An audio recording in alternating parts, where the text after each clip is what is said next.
Hello everybody, I'm Jackie K. Cooper and this is my entertainment rundown, which is going to feature 4 different movies. These are movies that you may not find, at your local neighborhood theater. You may have to search them out. But some of these are worth seeing and some of them are just interesting and you might need to be aware of them. But the first one is a documentary. I know I keep saying I don't like documentaries, and then I watch these documentaries and I say, oh, these are great movies. But this is a documentary called Linda Ronstadt, The Sound of My Voice. And it's all about the singer Linda Ronstadt, who came into public knowledge back in the 60s, I would say. So that was maybe 60 years ago. But she just burst out on the scene. She was at first with a group called the Stone Ponies, and then she was picked out to do singles, just a solo performance.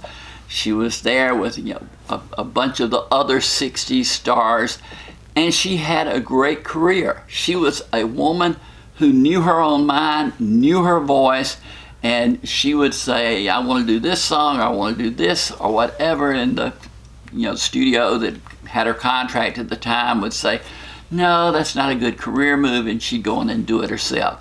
Eventually she made one hit album after another, and then at one point in her life she decided that she would do The Pirates of Penzance, which is an operetta. And her voice was just magnificent. I mean, you heard her pop sound, but then this is almost like a classically trained sound. And the documentary goes into why she wanted to do that and how it affected her. And then she decided that based on her heritage, she wanted to do an album of songs completely in Spanish. And nobody had ever thought about a pop artist doing that. And she went ahead and did that. We don't get too much of her personal life. She's never married. She was involved in a relationship with Jerry Brown, the current governor of California. But it's more about the music and how the music played in and out of her life, and that's the important thing. The film itself is rated PG-13 for profanity, and I scored it 7 out of 10. Again, I keep saying I don't like documentaries, and these movies come out and then I jump right on them. So there's Linda Ronstadt. Then we just have a typical rom-com romantic comedy called Can You Keep a Secret? It stars Alexandra Daddario and Tyler Hoechlin. And this is a typical rom-com. Girl meets boy, they fall in love, then they have a problem, and then that's what the movie is all about.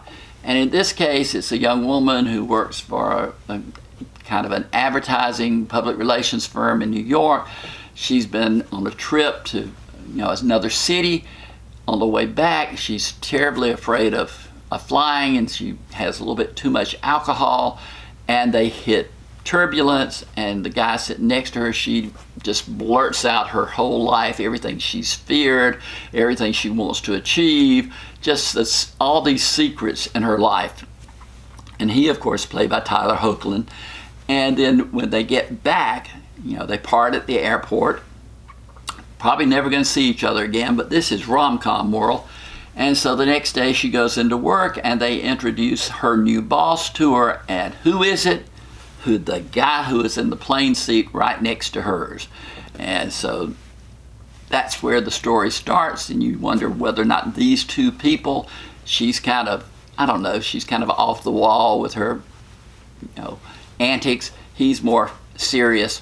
So that's what it's all about. The movie is not rated, but I would put it in the R category because of profanity and sexual situations. It's not actual sexual activities as it is sexual talk. They talk about sex, but that's the new rom-com of this age. I scored it 4 out of 10. A little bit below average. If you're in the mood for romantic comedy and you don't require too much of the script, then you'll get some laughs out of this. It's fun, but it's not something to write home about. Then we have Running with the Devil. These movies just come to me and I'm thinking, where did this come from? Nicolas Cage. This is a new Nicolas Cage movie. And Nicolas Cage reminds me of John Travolta, which they made that great movie Face Off, which I loved years ago. Look it up if you haven't seen it. But both of them, they just keep churning out these movies, and they seem just to be inching their careers way, way down. But in this one, it's all about the drug trade. You see how it starts in the United States, and then you go and there are people in South America who are providing drugs, and then they go through Mexico, and then they go back to the States, and then they end up in Vancouver. It's just tracing the whole, movement, and along the way, of course, there's danger, there's violence, there's murder, etc. But you see the whole picture of one episode from beginning to end. And it's got a pretty good cast. Nicolas Cage, Cole Hauser, who I really like. He's doesn't have a big role in this movie, but he's there. He's in Yellowstone on TV, and I like him better in that role. Also Leslie Bibb, Peter Fancinelli, Lawrence Fishburne, and Clifton Collins Jr. So it's got a good cast. And it's one of these movies that you can sit there and enjoy, but it's not like these are the big movies that Nicolas Cage used to make. I scored this one 5 out of 10. And finally, there's a film coming out. You'll have to look for it. It comes out this weekend. It's called Villains. And the reason I was drawn to it is it stars Bill Skarsgård, Maika Monroe, Jeffrey Donovan, and Kyra Sedgwick. Bill Skarsgård is the guy who plays Pennywise in the It movies. So if you want to see what he looks like underneath all that clown makeup that he wears in It, then this is the chance to see him. And it's about a young couple who are kind of, I don't know, they rob 7-Elevens or whatever to get their money, and then they're going to make the getaway and end up in Florida where they're going to live the good life. But once they've robbed one store, they end up having car trouble, and of course there's the house right near where the car breaks down, and you think, don't go to that house, don't go to that house, this can't be a good thing, can't be a good thing. But what do? They go to the house. So Bill Skarsgård is good, as is Maika Monroe. They play the couple, but it starts out they're kind of wacky, they're kind of crazy, they don't seem to have a lot of common sense, and then once they get into the adventure with the people in the house down the road, they become much, much smarter. They seem to understand more that is going on, and that's kind of a jolt. But Jeffrey Donovan and Kyra Sedgwick are just having a great time playing a kind of wacko couple who have some ulterior motives in everything they do. This film is rated R for profanity and violence. I scored it 6 out of 10. I bumped up just above the average level.